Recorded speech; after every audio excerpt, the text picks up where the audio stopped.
Salut à tous, ici Carl et aujourd'hui on va se pencher sur mon nouveau clavier, c'est le Rosewill RK9300. Alors je le sais très bien, Rosewill est une marque très peu connue en Europe, surtout du fait que la distribution est assez limitée. Vous pouvez trouver quelques produits de la marque dont des boîtiers de PC sur Amazon.fr et d'autres sites à gauche et à droite, mais la majorité des sites n'ont pas de produits de la marque. Donc c'est une marque qui va faire des boîtiers d'ordinateur, des claviers, des alimentations et bien d'autres pièces d'ordinateur. Aujourd'hui on a un clavier mécanique, c'est la nouvelle série RK9000 qui vient remplacer leur ancienne série de claviers. Ce modèle-ci spécifiquement va être disponible avec toutes les variations disponibles, avec les switches bleus, rouges ou brunes, avec les LED bleus ou rouges. Donc pas de RGB ici, on ne va pas payer un prix supplémentaire pour des fonctionnalités un peu inutiles si vous voulez. On va voir un châssis en aluminium qui est vraiment agréable. Comme vous voyez sur mon bureau en ce moment, il a totalement remplacé mon K70 au passage, je reparlerai un peu plus tard. Sinon, en parlant d'aluminium, on peut le comparer à l'aluminium du K70 de chez Corsair, sauf qu'il est un peu différent, il est un peu plus mince et le fini brossé est vraiment plus léger.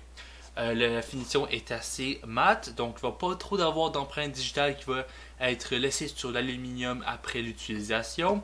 Et dans le bas à droite du tout petit repose-poignet, on va retrouver le logo de la marque. En parlant du repose-poignet, c'est juste une chose que j'ai regretté d'avoir changé de clavier en prenant celui-ci sur mon bureau, c'est le fait que le repose-poignet est un peu moins bonne qualité que sur le K70 où est-ce qu'on a vraiment un gros espace.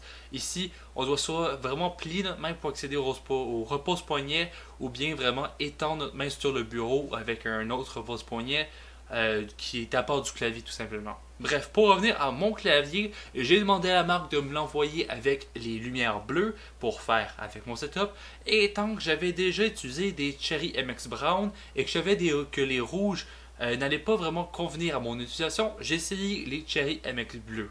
Je vous laisserai un petit moment pour vous montrer l'utilisation juste après dans la vidéo. Mais, oh mon dieu, j'adore le sentiment des Cherry MX Blue. Je vais pas faire un gros débat sur les types de Switch et tout, sauf que d'avoir passé au MX Brown ou MX Blue, sachant que je suis un peu moins gaming, c'est vraiment agréable.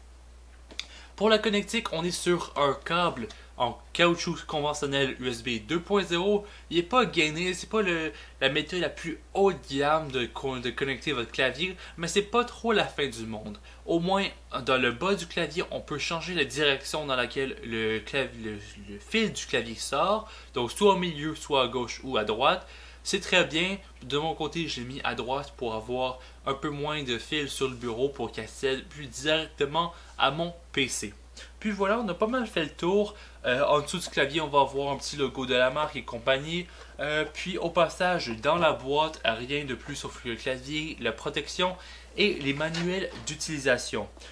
D'ailleurs, puisqu'on est sur de l'USB 2.0 et non du PS2, on va bien avoir le N Key Rollover et non le Full Key Rollover. Donc, à la place d'avoir une technologie dans le clavier sur du PS2 qui va vous permettre de toucher toutes les touches en même temps, que tout soit capturé, on a la technologie qui s'appelle le N Key Rollover. C'est un peu moins bon, mais ça fait le travail. Je ne m'attends pas que qui que ce soit pèse sur toutes les touches de son clavier en même temps.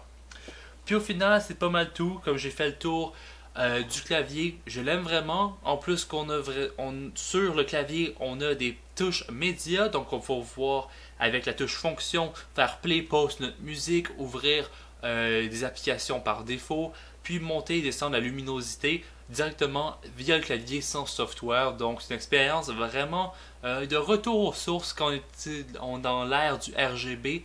Puis, c'est bien de voir un clavier qui n'utilise pas de software pour contrôler le tout directement sur le clavier. C'est très très bien et j'ai vraiment aimé mon expérience avec le clavier. Malgré que le clavier soit disponible avec plusieurs types de Switch, je vais quand même vous laisser écouter un peu à quoi ressemble l'expérience avec les Cherry MX Blue sur ce clavier.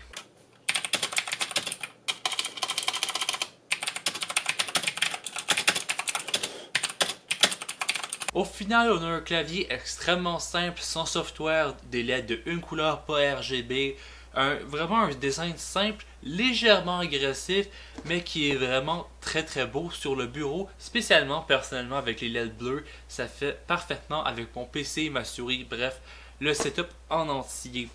J'ai oublié de mentionner qu'en dessous du clavier, on a des petits patins pour relever le clavier. C'est un petit ajout intéressant si vous préférez avoir une posture un peu plus relevée au niveau du clavier. Mais en résumé, c'est un excellent clavier. Il a remplacé mon K70.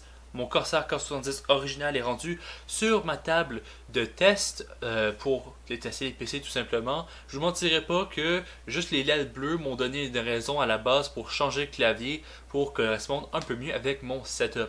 Mais au final, pour revenir au clavier et à ce que j'en pense, c'est un excellent clavier. Je vous le recommande si vous l'avez sous la main. Donc, j'espère que la disponibilité en France et en Europe va être très bientôt parce que c'est un clavier qui est un peu moins cher que les claviers RGB conventionnels et qui ne conserve que les technologies de base pour avoir un beau clavier sans aller dans le surplus et le RGB et toutes les macros et tout. C'est un beau petit clavier simple que j'aime beaucoup avec des switches vraiment surprenantes. Et c'est pas mal ça qui fait le tour du RK 9300 de chez Rosewill. Donc sur ce, merci d'avoir écouté et à la prochaine. Ciao tout le monde!